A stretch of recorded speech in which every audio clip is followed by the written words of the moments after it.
So welcome, Kathleen. You're coming to us from Southern California? Yes, the Mojave Desert. The Mojave Desert, Mhm. yes.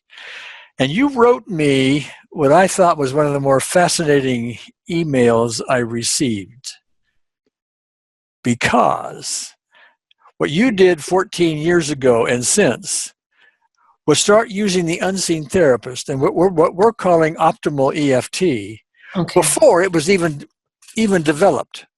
Okay. And you have had some stunning results across the board. Now, am I right? Yes. Okay. Starting with, you had to have a very serious brain operation. The kind of operation that most the doctors you talked about said you had that operation. You were not expected to be able to walk, talk, maybe not even think. Yes? Yes. Talk a little bit about that, could you? It's an extremely dangerous surgery, and the way my brain surgeon put it to me, it's risky at best. And he talked about deficits, which I call disabilities. And that by mere virtue of opening the brain for surgery, that in and of itself causes hemorrhaging. And my brain was already hemorrhaging even without that. So he explained to me that the brain stem, where the surgery was to take place, is the high rent district of the brain. That's where all of the communication between the upper brain and every organ of the body, every cell of the body takes place in the brain stem. So if the brain stem is skewed by hemorrhaging, then the messages will be skewed, and that's what causes the deficits. Okay. In fact, if I recall it correctly, because we talked about this before the recording started, there were several specialist doctors in the surgery room, one for each part of your body in case some part bled in some part of the brain. They could help with your lungs or your heart or whatever the case may be. Yes? Yes. Okay. Now, by the way, the operation had the malady, the brain thing had a name. Give us the name. Yeah, it was called actually one of the three following names: a cavernous malformation in the brainstem, a cavernous angioma in the brainstem, or a cavernoma. Okay. Now, to add to this, and as a result of the operation, you developed post-traumatic stress disorder, which was added to by an emotionally abusive a childhood, old style type child rearing where children are to be seen and not be heard. Punishment, with belt buckles and this kind of thing. You were basically taught to be worthless. Have that right? Yes. Okay. Now, we also had some food allergies along the way. We had thyroiditis along the way, yes. And a number of other issues. And what I'd like to do is talk about not all the details that go on, because we can do that in a later webinar, I think. But from a highlight point of view, what you did was, first of all, you were studying the EFT tapping form, or the tapping form of EFT, correct? Correct. Okay. And so, and that was before we even thought about the unseen therapist. And so you learned there about the value of getting to what we're calling specific events, or specific memories and the emotions involved in them, and the general idea of forgiveness. Yeah. Okay. And so you began to do that, but on your own, you were motivated to bring in the unseen therapist, but you didn't call it unseen therapist. You call it, give me the words. The energy of love an invisible force of love. Okay. The invisible force of love. That's what you call the unseen therapy. We don't call it what you call her, but that's what you were doing. You started off with some tapping, but eventually you were bringing in our unseen therapist, which you call by a different name. Yes. And you began to resolve things. Yes. And all the disabilities involved with the brain operation, the thyroiditis, the PTSD, and all of that started to fade to the point where you have no symptoms whatsoever today. Yes? Yes. Okay. I'd like to talk about that for a little bit. So people listening in here can get a sense of that. You started doing some tapping, some specific events, and this kind of thing, but you had, as a result of that, some kind of you didn't use the term, but let me use it and then you talk about it. A spiritual experience or an awakening or something like that. Can you talk about that for a bit? Yes.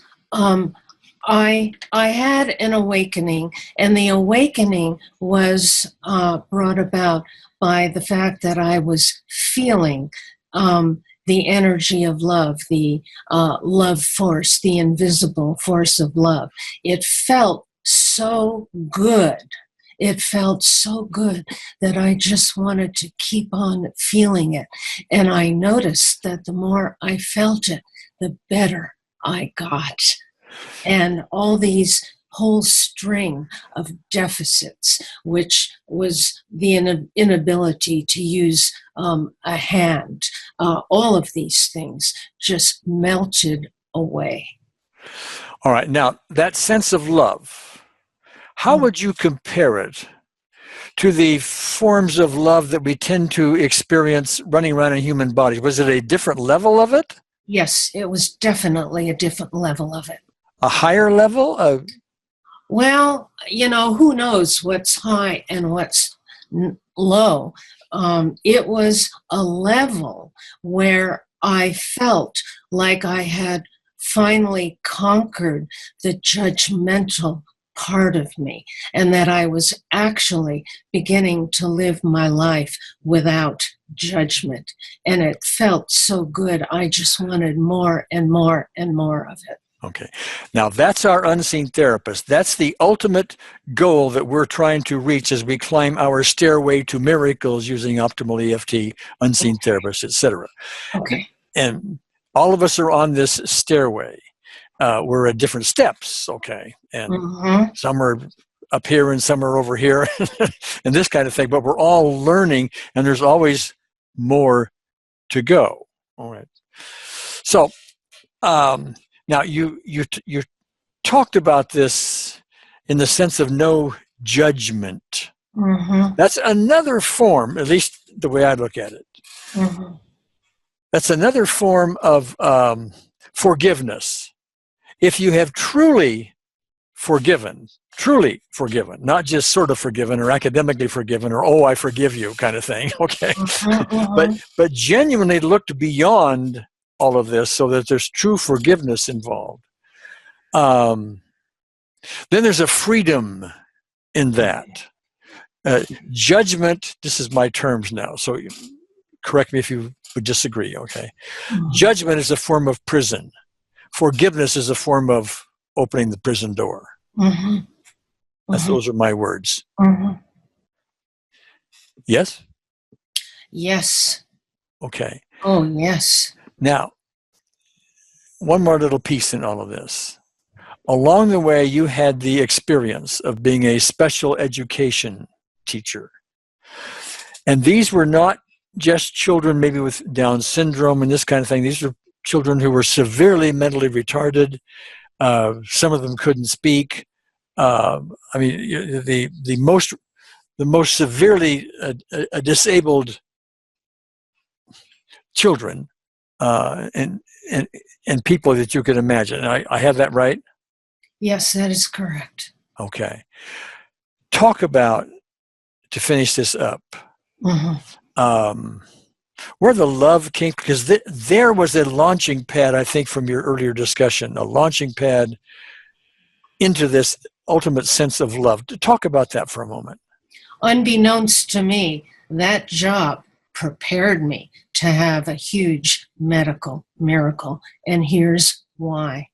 These kids who were aged 14 to 22, from the very first day of school, when I first laid eyes on them as they were being wheeled into the classroom, I sensed a peacefulness and a radiation of you can do no wrong love that was coming from them. And I felt it. And it was my first taste. I had never before met human beings who could radiate that much unconditional love. And it was so strong that it was catching, and I caught it. And that was the beginning of my preparation. Now, did this happen before or after your brain operation? This happened before the operation. Oh, okay. That's why you call it preparation for it. Okay. Yes. Yes. Okay. So you've had this experience so that when you started doing the EFT tapping, this experience was already within you. And Yes. it was an easy thing to say, oh, let's bring that in. Okay. Yes. And that basically is what I've done with Optimal EFT and the Unseen Therapist. I've done tapping for years and taught tapping for years with great results with lots of people if done properly. And then I recognized, because I had a spiritual experience myself, somewhat similar to yours. Mm-hmm. I recognized the power of this. Let's bring this in. Let's learn how to use this ultimate power. Let's not leave it, in the other room someplace, okay, or on the shelf. Let's bring it off and let's learn how to do this, okay, because there's great power in that. Great power. Okay. Kathleen, thank you so much. This has been very enlightening, very enlightening. My big hug to you, okay? My best kiss, okay? Back at you. All right, thanks.